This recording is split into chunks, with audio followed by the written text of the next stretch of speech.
In his second speech on Monday, June 23, 1788, Patrick Henry expressed grave doubts about preserving liberty from the U.S. Constitution, ratified under such spurious conditions.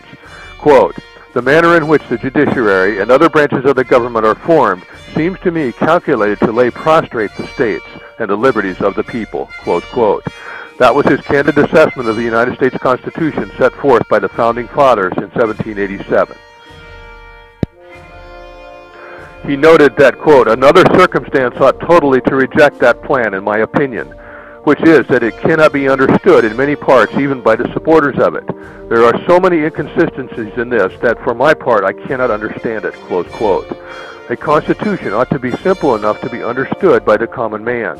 Moreover, opportunity for amendment of the proposed United States Constitution should have been provided by the Founding Fathers before it was adopted by any of the states.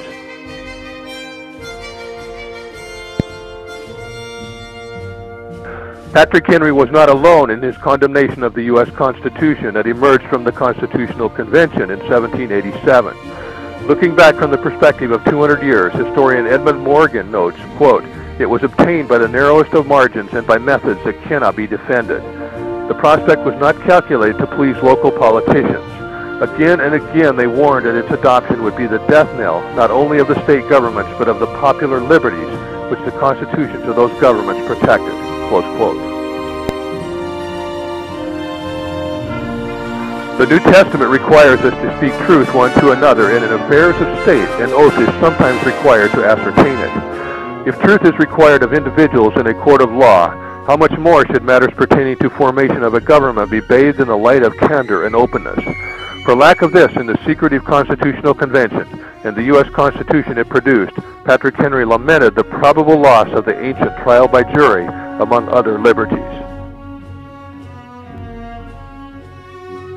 Quote, "Let all things be done decently and in order," close quote, said the Apostle Paul in 1 Corinthians 14:40.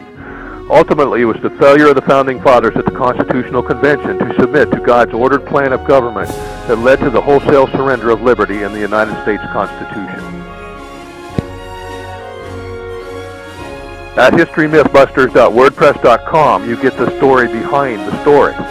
Only a return to the law of God in our legal system will save America.